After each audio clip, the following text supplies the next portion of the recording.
Todos, bom dia, boa tarde, boa noite.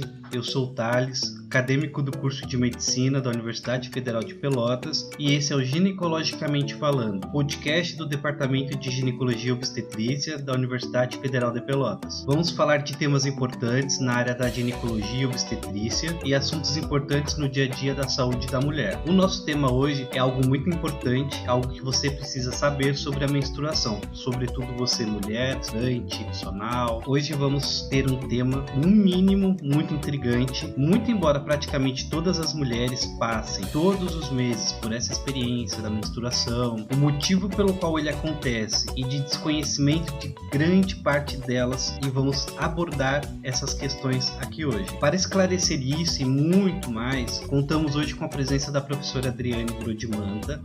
Ela é formada pela Universidade Federal de Pelotas. Ela também fez residência em ginecologia e obstetrícia pela Universidade Federal de Pelotas e pela Universidade de Alicante, na Espanha. Mestre em ginecologia e obstetrícia pela Faculdade de Medicina de Ribeirão Preto, USP. Professora da Universidade Católica de Pelotas e preceptora da residência da Universidade Federal de Pelotas. Uma boa tarde, professora Adriane.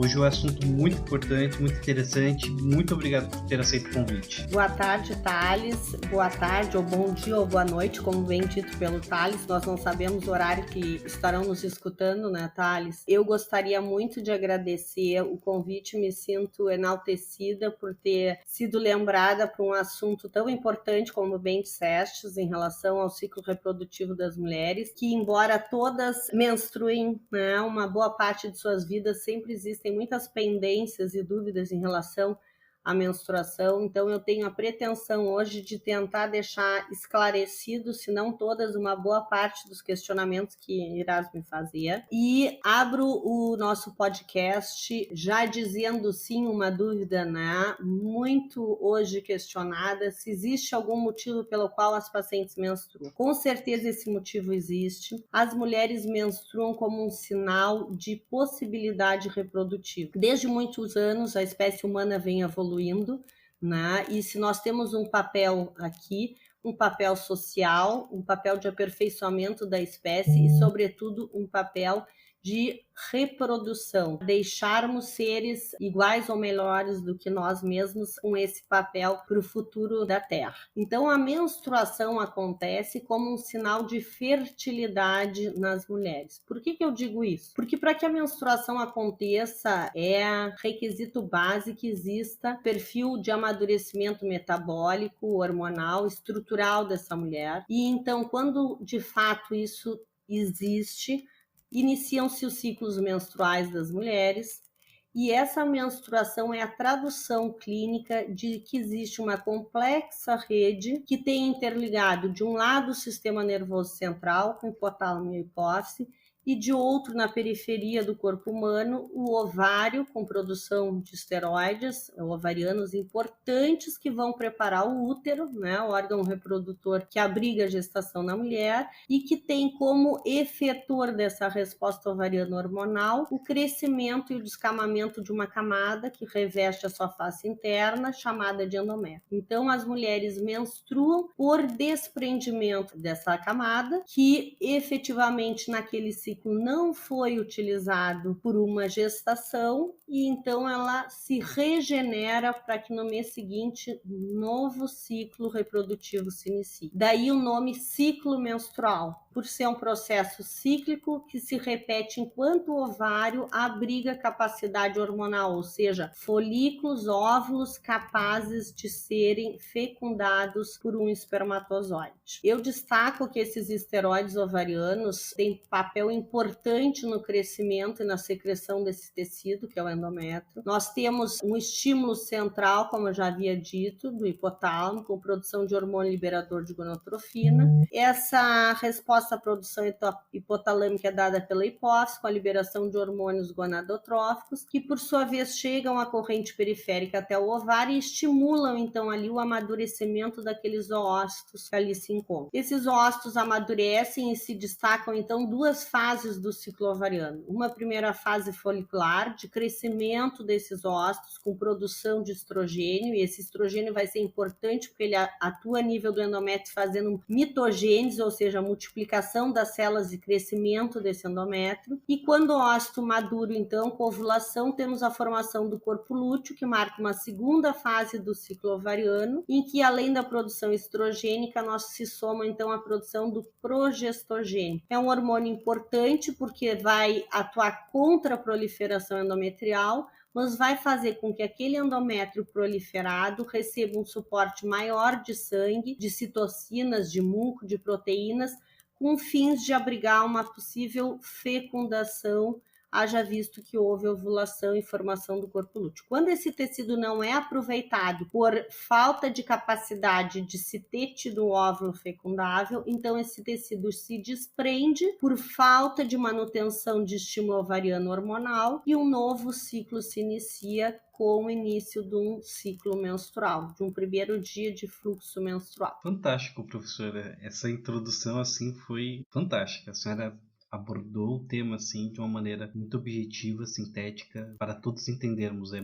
Foi muito bom. Com essa introdução, professora, eu vou lhe fazer uma pergunta, que seria: com que idade normalmente as meninas começam a menstruar? Em alguma idade, essa menstruação ela é considerada cedo demais ou tarde demais para o início da menstruação? Olha, Thales, normalmente as meninas menstruam com uma média de idade de 12 anos. Existe sim idades limites inferiores e superiores para se considerar como idades anormais esperadas de início dos ciclos menstruais. Meninas que menstruam 8 dos 8 anos de idade são consideradas meninas com menarca precoce, né? E isso pode estar implicado em algumas patologias que a gente pode ter uma outra oportunidade, é um capítulo gigantesco para a gente conversar, bem como as meninas que, até os 14 anos, uma vez que tenham desenvolvido seus caracteres sexuais secundários, ou seja, as mamas e o desenvolvimento pubiano, não menstruarem é considerado alterado, bem como se até os 16 anos de idade ela não tiver nem desenvolvido caractere sexual secundário, nem tampouco tiver menstruado. Então essas idades são alertas e servem para que a gente oriente familiares e mães dessas meninas para que levem essas meninas até uma avaliação ginecológica para investigar, então, possíveis causas que possam estar relacionadas a essa precocidade ou a esse retardo em relação à idade esperada para o início de seus ciclos menstruais. Considerando que essa menina, ela menstruou ali na idade, digamos que seria adequada, tem alguns casos que essas meninas, é frequente delas menstruarem a primeira vez e depois ficarem algum tempo sem descer de novo. E também tem uma questão de casos de meninas que têm um fluxo muito grande e cólicas, e se tem algum motivo especial. O que acontece é que, como a menstruação ela é o resultado de um complexo sinergismo entre o cérebro, a periferia, o meio ambiente, as vivências da menina daquele determinado momento e o amadurecimento de todas essas conexões faz sim com que esses ciclos não aconteçam, né, normalmente de forma regular e perfeita desde o início da primeira menstruação, que nós chamamos de menarca. Então o que normalmente acontece é que o ovário ainda não é capaz de fazer o ciclo ovariano completo, ele não produz progesterona e estrogênio de forma adequada por falta de maturidade. Então o que acontece é que elas normalmente têm um estímulo sobre o ovário, os folículos começam a crescer, produzem estrogênio, esse ciclo ovariano não se completa com a produção de progesterona, então as menstruações atrasam, como o endométrio é estimulado a crescer às custas do estrogênio, ele termina proliferando demais, e quando ocorre então a atresia, involução daquele folículo que não teve seu ciclo completado, aquele tecido se desprende então em maior volume, e a própria exteriorização desse volume exacerbado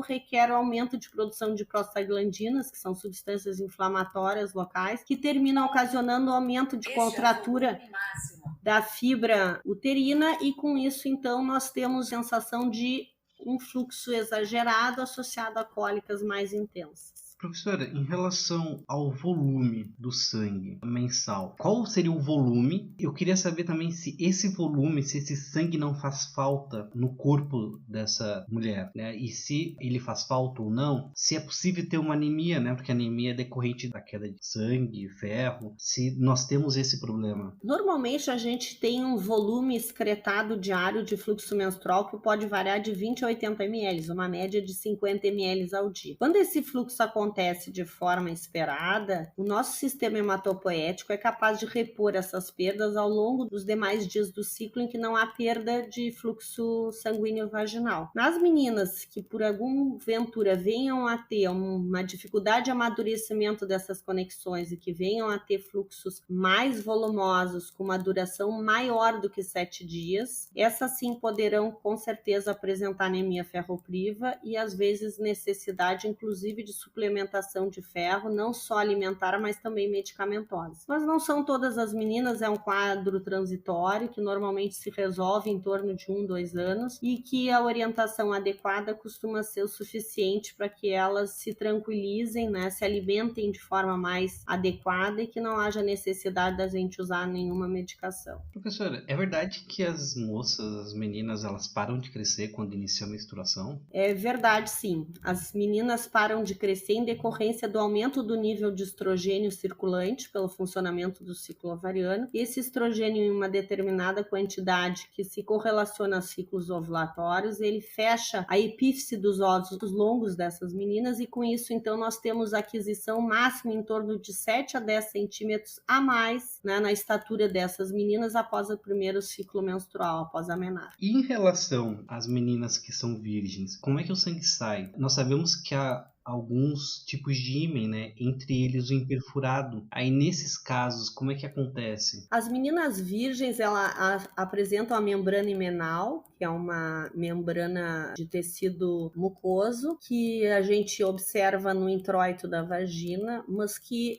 normalmente apresenta um pertuito no aspecto anelar, que permite completamente o esvaziamento do fluxo menstrual sem nenhuma resistência. Quando existe uma malformação mülleriana ou um ímen perfurado, o que acontece é que esses fluxos menstruais eles vão ser eliminados pela cavidade uterina, eles vão ser retidos no canal vaginal e à medida de que esses ciclos se repitam, esse sangue ele vai começar a ser acumulado na vagina, às vezes inclusive na cavidade endometrial, então a gente chama hematoculpo esse acúmulo de sangue vaginal, hematométrio esse sangue uterino e a própria pressão de distensão de um volume exagerado de sangue retido abaula essa membrana que está imperfurada e se traduz normalmente por ciclos dolorosos que se repetem mensalmente com ausência de exteriorização menstrual. Então, essas meninas muitas vezes são trazidas até a consulta pelo motivo de não apresentarem exteriorização dos seus ciclos menstruais, mas que têm um desenvolvimento puberal com os caracteres sexuais perfeitamente normais. Então, é um exame físico minucioso da região da genitália, comprova essa imperfuração e um anestésico sedativo permite que a gente faça, então, uma incisão em cruz nessa membrana e permita a drenagem completa, né, normalmente resolutiva dessas imperfurações. E professora, ainda aproveitando sobre a questão das mulheres virgens, elas podem usar absorvente interno? Podem, pelo fato justamente que a gente comentou anteriormente de que existe um pertuito, né, de forma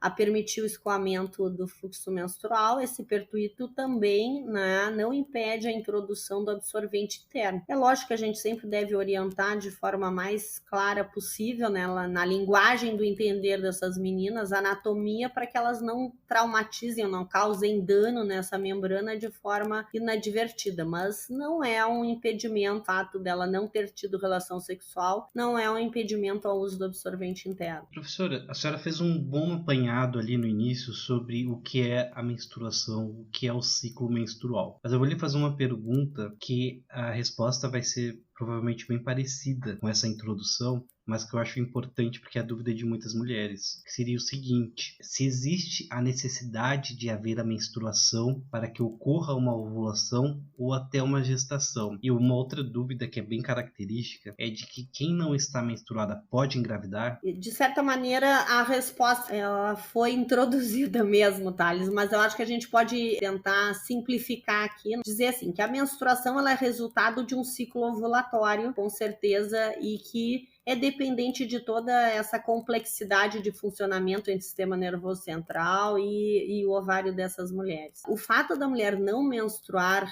regularmente, ou seja, a cada 21, 35 dias, que são os limites considerados de normalidade entre um ciclo menstrual e outro, ela traduz uma incapacidade do ovário de ter um ciclo ovulatório normal. Isso não quer dizer que ela não venha engravidar, mas com certeza algum motivo a gente deve investigar para que essas mulheres justifiquem não estarem ovulando de forma adequada. A anovulação, ela é traduzida clinicamente por uma menstruação que é falha e que foge àquele limite esperado de intervalo entre o mínimo de 21 dias ou no máximo de 35 dias entre uma menstruação e outra. Foi feita uma pergunta ali em torno das mulheres virgens, do início da menstruação, e foi abordada a questão de fluxo de cólica. Em relação às mulheres adultas, as que já passaram por essa fase inicial do ciclo, né, que já menstruam, em relação ao aumento do fluxo ou até as dores menstruais muito fortes. Quais são esses motivos e quando a paciente deve procurar um auxílio? Os ciclos menstruais, eles são acompanhados de um processo inflamatório endometrial. Então, toda menina que tem ciclo ovulatório, e isso costuma acontecer a partir de 1 ou 2 anos, dado a menarca na idade devida, essa produção de prostaglandina é mais exacerbada, então as meninas passam a ter a chamada dismenorreia, né? Passam a ter cólicas com maior frequência e maior intensidade. Essas cólicas não deveriam ser justificadas como de intensidade capazes de desqualificar a rotina dessas meninas. Então, toda cólica em que tira essa menina da sua rotina habitual,